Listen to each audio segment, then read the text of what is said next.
Why do people double down the moment they're proven wrong? It's not just stubbornness. It's that the mind cannot hold two contradictory thoughts and beliefs at once. Something has to give, and it's usually the truth, because it's easier to hold on to outdated beliefs than to instore new ones. You see this play out in every area of life, in your own personal relationships, in the social sphere, in politics, and I'm sure you've seen people who would rather lose a friendship, a bond, over admitting that they are wrong. This is why change is so difficult, because change requires to battle against oneself and winning. There is one character I'd like to talk about today who exemplifies the complexity of what contradiction does to the mind. His name is Zeref from Fairy Tale. He was cursed to hold onto contradiction forever for having dared to play with life. The most caring yet unfeeling villain ever. And arguably, I would say the most human. Stories are never just stories. They reveal emotional patterns we also experience in real life, which is why I am talking about Fairy Tale and Zeref more specifically today, because this character is the best example of one of the rules of the mind you need to know and you need to pay attention to. Because once you know how your mind works, you can work with your mind instead of against it. And believe me, it's going to be much easier once you do. So the rule of the mind we're talking about today is the fact that the mind cannot hold contradiction. So if, for example, in your early childhood, early life, a belief took root that said, I am unlovable for whatever reason, whatever the context was, this belief got implemented first. So years down the line, when you are out into the world and forming both platonic and romantic relationships, this belief is still at the forefront of all of your interactions with people. And healing that, updating that belief is necessary if you actually want to have healthy relationships. Because what happens when you believe, or I believe, that I am unworthy of love? What kind of people am I attracting? What kind of people am I ready to tolerate? And this holds true whether you're a man or woman or however you consider yourself identity-wise. So it's very important to look at the earlier beliefs that have formed and shaped us and to see if they need some revision. At least some of them do. Here in the case of Zeref, and the reason why this character is so interesting is because he really demonstrates what it does to have contradiction within yourself to an extreme degree. And even though the story takes place in a place where there is magic and there's all those fantastical elements, the reality of what happens to him though is very possible to some extent. So this is why I need to talk about Zeref, because he is such an interesting character and an important character to talk about. I don't know how familiar Hiro Mashima was when he designed this character and designed him as a villain. I don't know what his thought process was. I didn't watch any interview, but it's quite brilliant to have a villain like this, because it is a very different type of villain to a story than what you usually get. Usually you have people who just lack empathy, who just want to do things for their own gain and don't care who they have to destroy to get to what they want. It's realistic to what happens in real life as well. And a lot of villains in stories are like this, which again, not inaccurate. But the thing with Zeref is that he was an incredibly empathetic person. So his backstory, for those who don't know the story, and you don't really need to know it, that's not the main point of what I'm saying. Zeref was basically a wizard. He was a prodigy at magic. He was really good at it. And one day, tragedy happens. I'm not going to go into the details, but his family dies. And by that, I mean his parents and his younger brother, whom he loves very much. Zeref was very good at magic. Is like, well, how could I resuscitate my brother then, because his body is still intact? And so he started doing research into this, and eventually he does manage to resuscitate his brother. But then he gets punished by deity, if I'm not mistaken, within the story, to have the curse of contradiction, for having played with the laws of the universe, the laws of life. And so again, he was playing with life and death here, and so he was cursed to hold contradiction. Now, if you're wondering why this is a curse and why it's such a terrible one, Zeref, from that moment on, became immortal. He could not die, and he tried. He really, really tried to find ways to end his own life, but he could not. So he was cursed to live forever, with his mind constantly battling against itself. As the reason why he played around with life in the first place is because he loved his brother, he loved life. The more he would love life, the more he would destroy it.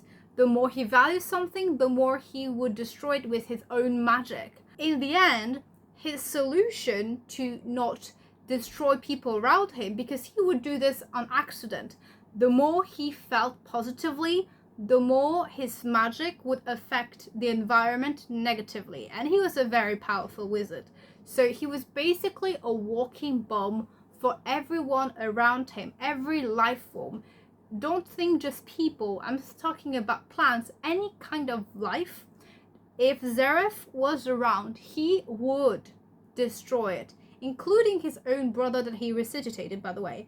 So for that, Zeref had either to isolate himself from situation, from society, which really doesn't help with someone who's already mentally unstable. You know, isolation, we know with COVID how that went. Or he had to be as unfeeling and as cold to repress all of his emotions, and so basically become someone devoid of all empathy, so that his magic would not affect his environment negatively. But guess what happens when you stop feeling, when you stop caring, out of a desire to protect people, by the way, which is the tragedy of it all. Because he no longer cared, he no longer valued human life. So without even his magic acting out by itself, he himself would be able to take life, to murder other people so easily if they bothered him, which goes against who he is as a person. And the more this happened, the more he would be stuck in this cycle of feeling too much and killing everyone around him accidentally, or closing himself off, but then not valuing life to the point where he would not even blink at taking a life. And he would be stuck in that loop for years and years and years and years and years and years, until he was defeated at some point. Now clearly there are some fantastical elements and magical elements to this whole story, but it doesn't remove the relevance of what Zeref went through. Is something that we very much can go through ourselves. Now, we don't have magic that would just go out and harm other people, but in a way, we do snap at people. We do project at people. You harm people without meaning to. When there is conflict within you, there will be conflict outside of you, because if this is how you are on the inside, this is also what you're going to do on the outside, whether you realize it or not. And so if you've ever seen people, and I'm sure you've met those people, maybe some of you might even be those people, and by the way, no judgment here, just talking about things as they are. People who always have chaos happen around them. You've at least known one. Those are also the type of people that hold chaos within as well. And because they're such a chaotic force within themselves, they haven't sorted themselves properly, what's going on inside inevitably also bleeds to the outside, which is why it's such an important thing to get a handle on oneself, to have mastery over one's emotions and thoughts and beliefs. And again, you can't do this if you don't take the time to examine your thoughts, your patterns, your belief system. Of course, when it comes to the time where you need to change it, it doesn't happen by magic. You have things to help, of course, hypnotherapy being one of them. And I'm a hypnotherapist, so if you would be interested in doing that, you've got information about it in the video description. Free discovery calls for those who are interested in working with me. But what I mean here is that when you're in the healing process, as long as those two beliefs are at war with each other and the new one has not replaced the old one yet, you won't be a person that is at peace. You won't be a person who is in control of themselves, because some of what is going on the inside will also be expressed on the outside, to the detriment of the people who are around you and yourself. Again, this is why I'm such a proponent to shadow work and working on your own belief system, on your own patterns, because we're not guilty for the patterns that we developed in early childhood. But as an adult, it is our responsibility to get a handle on ourselves and not to harm other people when we don't have a handle on ourselves. This is very much a matter of personal responsibility. I want to give you an example of what this looks like in real life, because I admit Zeref's example is quite an extreme one, even though it is someone that makes a lot of sense. So I'm going to take my own example here of one of the conflicting belief systems that I had. When a few years ago I went into teaching, and I'm not a teacher anymore, I'm a hypnotherapist now, but when I was a teacher, I realized there was something about how I was that was off. And so for those who don't know, I am French. So I was teaching in a French school, talking in French. When I was speaking in French, I was so uncomfortable. I would have difficulty finding my words and trying to articulate, which is a big problem because I'm a teacher. I'm supposed to talk. That's the entirety of the job. It was a very big problem for me. And I was like, well, why is that? Because I had noticed I had this happen in my last year of university, where I would have trouble finding my words in French specifically. And I didn't know why. I didn't know what was going on. And it was starting to become a problem. So I went to another hypnotherapist. We did a session. While we did the session, I uncovered that the reason why I struggled expressing myself in French was because at the time there was conflict in my family, and specifically my father, who is French, my mother is Vietnamese, and because I was having conflict with my father and I had such conflicting feelings about my father at that time, that it had done this kind of ripple effect onto like an earlier memory, an earlier belief of where I found that French was uncomfortable. During the hypnotherapy work, I was brought back to 4 specific events related to the French language itself. One, when I was a baby and I was hearing the TV and I felt scared and uncomfortable because I was used to hearing my mom speak in Vietnamese and my grandma speak in Vietnamese, and I was like, I can't understand, I don't know what's going on. I had then a second memory come up where I was 2, 3 maybe. I was trying to convey what I wanted to my father and he didn't understand, and he got frustrated and yelled and said, talk properly, I can't understand you. And I was feeling so bad and so scared and so uncomfortable because I knew my mom would have understood me.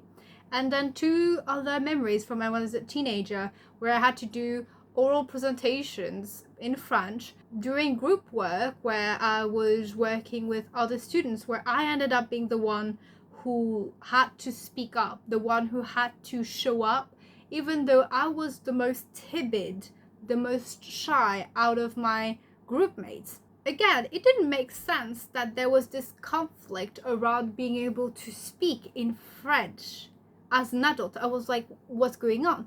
But see how actually having something come out in my adult life, like having a conflicting relationship with my father, knocked into all the wounds, all the memories, all the events. It tapped into the feeling of I don't feel comfortable speaking. I don't feel comfortable speaking. Even though I was someone who loved talking, I could talk, in English, I could talk in Vietnamese without an issue. And I was like, what is it? I'm so frustrated. Why is it? And again, it's because of conflicting feelings, conflicting beliefs going at each other of a prior belief that got activated because of current happenings. So just to say that when you start behaving in ways that you don't understand, there is a pattern, just not necessarily one that you're consciously aware of. And most of the patterns that we do are patterns we're not aware of, because patterns are in the subconscious. They're not in our conscious mind. And this is why I am so adamant into doing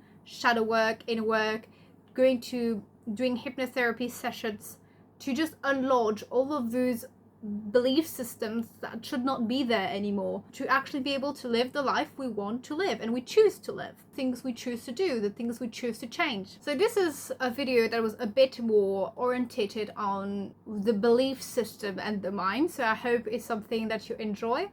And as usual, I am going to do an oracle card pull to close off the video, so you have something to sit with before you leave. Well, there are two cards this time that came out at the same time. Oh, and two that are of the same family, I believe. We've got the links. Keywords: observation, vision, clairvoyance. The eyes of the links come to tell you that your vision is going to open up and brighten more. A vision that is going to be more accurate. You will see the hidden truth. You will recognize your friends and good people for you right now, the ones who are good for you and who inspire you. You're invited to look at events in life and people that you are around with beyond appearances. Take time to observe well. Do not rush. If you need to sign a contract, an accord, take time to study the situation and propositions, and do not react impulsively. Observation right now is necessary. It asks the spirit of the links to help you see the reality and to make the right choices. Pretty accurate with what we were saying with Zeref earlier. And the second one, the mountain lion. Keywords: power, independence, responsibility. This powerful animal is often feared. These cards come to tell you that your power is not to be put aside in a closet. It can serve great causes, but firstly, you must be able to feel it within yourself, to welcome it and to master it, because the power of the mountain lion can be creator of things and life, as well as it can destroy them. You possess the power of a light warrior, but take a back seat when necessary, not to go into the spiritual ego. You possess the power to accomplish great things, and you may want to run away from too many responsibilities. It is therefore good to delegate, to be able to live more lightly. You don't have to carry everything alone. If I had to tie it all to what we were talking about in this video, is to be able to see your patterns accurately, the links, and you can be a force of creation as you can be a force of destruction. And the thing is about self-mastery and mastering one's power, which I believe is what the mountain lion was speaking to. So I've got a freebie. I'm going to put it in the pinned comment.